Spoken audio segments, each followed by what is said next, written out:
온라인 성경 통독 여행 오신 여의도 직가성전 성도님을 환영하고 축복합니다. 오늘 이 시간에는 요엘서에 대해서 살펴보도록 하겠습니다.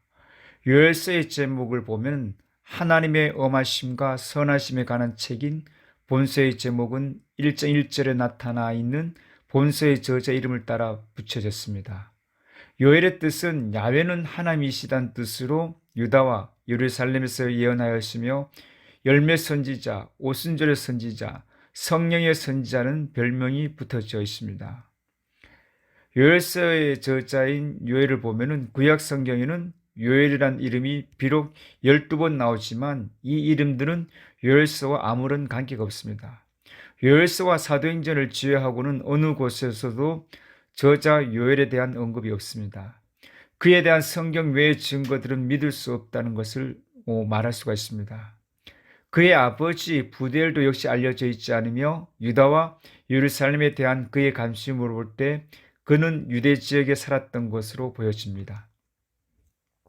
요엘서의 기록 연대를 보면 본서의 기록 연대에 대해서는 본서의 표제 속에서도 본문 속에도 연대에 대한 정확한 언급이 없기 때문에 정확한 기록 연대는 알 수 없습니다.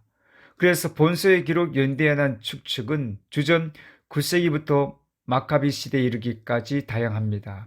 그런 기원에는 크게 바벨론 포로 이전설과 바벨론 포로 이후설로 나눠지는데 바벨론 포로 이전설은 다시 초기 바벨론 포로 이전설과 중기 바벨론 포로 이전설로 나뉘어집니다. 본서에서 제사장에 대한 언급이 많이 나타나 있는 것으로 보아 요아스 왕 초기인 주전 830년경으로 기록 연대를 보고 있습니다. 요엘서의 배경을 살펴보면 본서는 간단한 책이지만 대부분 주의 날이 가까웠다는 재앙에 대한 결정적인 주제를 다루고 있습니다. 주의 날은 하나님을 대적한 백성과 열방에 대한 심판의 때를 말하고 있습니다. 그러나 하나님을 신뢰한 백성들에게는 구원과 축복의 때입니다. 요엘서의 특징은 요엘 선지자의 예언은 전무후무한 메뚜기 떼의 내습이 있을 것이란 것입니다. 그는 이 사건을 적의 침입을 상징하는 것으로 해석하며 야훼 날의 징조로 보고 있습니다. 이 무시무시한 사건을 앞두고 있는 하나님의 선민들이 이 사건을 피할 길은 오직 야훼께로 돌아가는 것과 회개하는 것밖에 다른 길은 없다는 것입니다. 회개 자복함으로 구원을 입어야 된다는 것을 말하고 있습니다. 요엘서의 기록 목적은 첫째, 유다의 죄로 인해 야훼 날이 무서운 심판의 날임을 경고하기 위해서입니다. 당시 백성들은 야훼 날이라고 하면 구원의 즐거운 날로 알았기 때문에 그 날을 사모하였으나 요엘 선지자는 그 날을 멸망의 날, 캄캄한 날, 심히 두려운 날임을 알리려고 하였습니다. 둘째, 임박한 야훼 날을 어떻게 준비할 것인가를 알리기 위해서입니다. 요엘은 겸손히 회개하고 하나님께 돌아오도록 권면하였습니다. 셋째는 하나님이 주실 영적 축복을 체험하도록 준비하게 하며 또한 야훼 날이 온 세상을 최종적으로 심판한 때임과 동시에 하나님의 나라가 완성되는 날임을 만민에게 가르치는 데 그 목적이 있습니다. 주제는 두 가지로 나눠져 있습니다. 1장 주의 날을 돌아봄과 2장부터 3장까지 주의 날을 바라봄으로 나눠져 있습니다. 즉 전자는 하나님의 날에 대한 회고이고 후자는 하나님이 오실 날입니다. 서로 비교하면 전자는 역사적이고 후자는 예언적이며 전자에는 메뚜기의 내습, 후자에는 적군의 내습이 나옵니다. 여기서 야훼 날이란 이 세상 역사 속에서 민족에 대한 심판의 날과 영원한 천국과 지옥의 최후 심판을 동시에 함축하고 있습니다.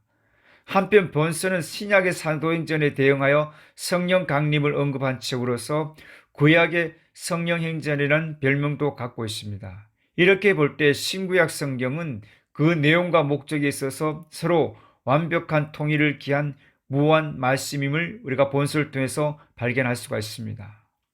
요엘서의 내용을 보면은 요엘의 시대에 참화를 가져오는 메뚜기의 재앙은 야훼 하나님을 저버린 유다에 대해 그들에게 쳐들어온 적군이 무엇을 할지에 대한 적절한 상징입니다.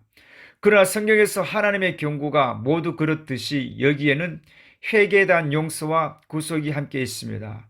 하나님의 백성들이 심판받을 일만을 하고 있을 때에도 하나님께서는 장차 회개하고 돌아올 사람들을 위한 희망을 가지고 계시다가 그들에게 하나님의 영을 내려주실 것입니다.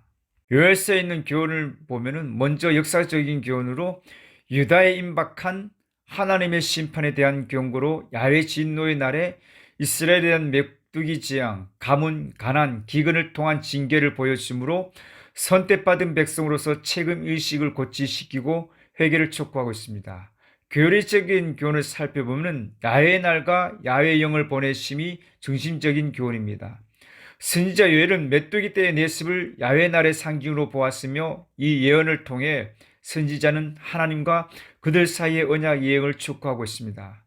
기독론적인 교훈을 보면 본서에서 그리스도는 성령을 주시며 국가들을 심판하시며 그의 백성의 피난처와 견고한 성이 되시는 분으로 예표되어 있습니다.